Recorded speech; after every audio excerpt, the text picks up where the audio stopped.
Treasury says public companies should repay their PPP loans. San Francisco. When the $349 billion Paycheck Protection Program quickly ran dry, the big companies that landed large loans drew the ire of small businesses and their advocates. Small business owners sued their banks, and cancel culture swung into action against such well-known brands like Ruth, Chris, SHAK, and Potbelly, PBPB, that secured $40 million in PPP loans among them. In recent days, companies like SHAK, Kura Sushi USA, and the privately held Sweetgreen buckled under the public scrutiny and announced plans to return the funds. Now the government is hoping the others pay up.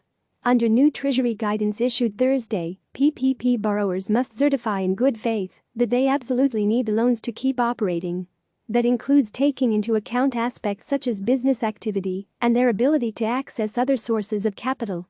It is unlikely that a public company with substantial market value and access to capital markets will be able to make the required certification in good faith, and such a company should be prepared to demonstrate to Small Business Administration, upon request, the basis for its certification, according to the Treasury guidance released Thursday.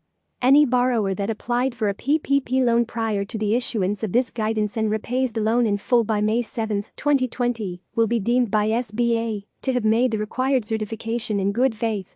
In other words, the Treasury wants its money back. And later that day, Ruth's Chris said it would oblige.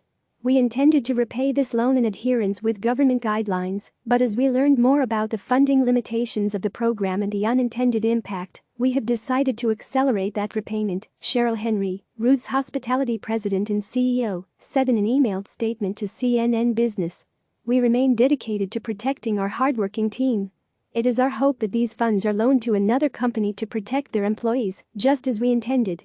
More than 175 publicly traded companies received north of $650 million in PPP loans this month as of Thursday afternoon, according to a CNN Business review of filings made with the U.S. Securities and Exchange Commission. And those numbers are quickly growing, according to data analytics firm FactSquared, which has its artificial intelligence bot named Margaret, crawling through regulatory filings and compiling a database in real time. They included restaurant chains, energy companies, CBD firms and real estate investment trusts. The original SBA guidelines weren't specific enough to target actual small businesses, allowing larger companies to legally swoop in and claim the loans, said economist Richard Provenzano, director of policy analysis at the Penn Wharton Budget Model, a fiscal policy research initiative out of the University of Pennsylvania's Business School. 1. I think it's a definition problem, Provenzano said. 2. I don't think the bill was really targeted at the small guys. People hear small business and think of the mom-and-pop shop down on Main Street, but by U.S. Small Business Administration standards and the terms of the PPP, the vast majority of American businesses now are considered to be small enterprises, he said. Businesses with fewer than 500 employees now account for 99.7% of American firms, Provenzano said, citing U.S. Bureau of Economic Analysis data. The remaining 0.3% of companies with 500 or more employees, which include the nation's largest businesses such as Walmart, WMT, and Amazon, AMZN, account for more than half of U.S. employment.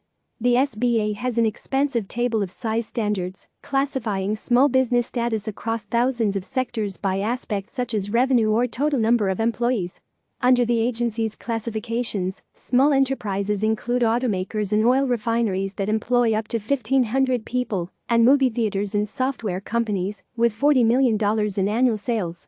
The PPP requirements reference the SBA size standards, but, thanks to a heavily lobbied exemption, also allowed for food service and hospitality organizations with multiple locations to apply so long as they employed fewer than 500 people at each place of business.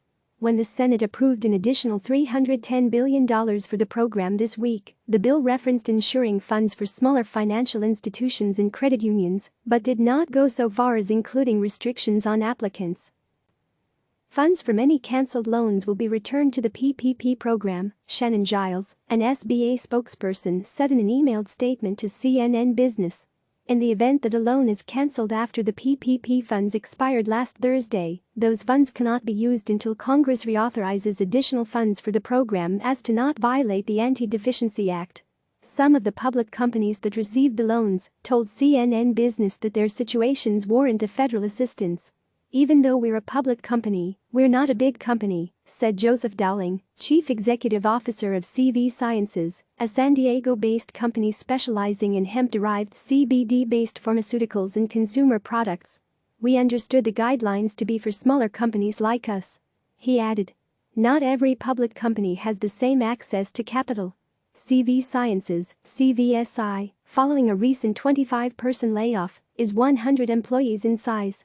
Its $2.9 million PPP loan will allow the firm to keep employees and possibly bring back others, he said. We're like everybody else, we're affected by this, Dowling said. We're a little bit dependent upon brick-and-mortar retailers who are dependent upon customers. Asset management company Ashford, Ott, and its related luxury hotel REITs received more than 56 loans totaling nearly $59 million, SEC filings show.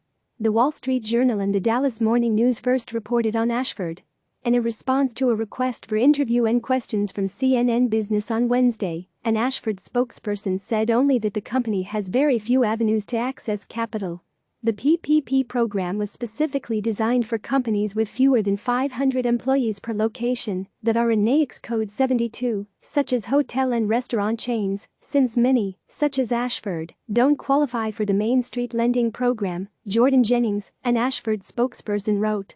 But when choosing to apply for these loans, the larger and publicly traded companies are walking a line between what is legal and what is ethical, said Chris Alieri, founder and principal of branding and public relations firm Mulberry & Astor. If you are not a small business, you better not touch this thing, this is going to be toxic if you do, he said. If you're in that mix, you're basically seen as going head-to-head with small businesses, and that's as un-American as it gets. Some public companies made the point to state they weren't taking PPP loans.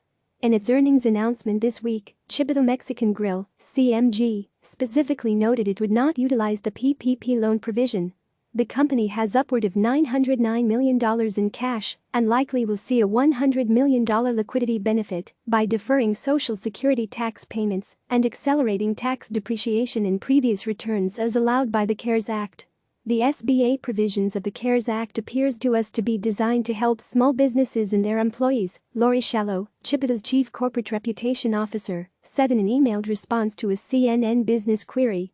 Our business is different, and we have managed it in a way so that we can support our employees financially, even with today's uncertainties, and hope to be able to do so in the future as well. Customer-facing brands, such as restaurant chains like Ruth's Chris and SHAK, likely will bear the brunt of consumer backlash, Alieri said, adding that their reputation could be tarnished once COVID-19 stay-in-place orders are lifted. I think that we're going to see this buy local and this real commitment to independent restaurants like we never saw before, he said. I think that this is going to push that even further. Correction. This article was updated to reflect that the Treasury guidance about the Payment Protection Program was issued Thursday. Click subscribe to receive the latest news.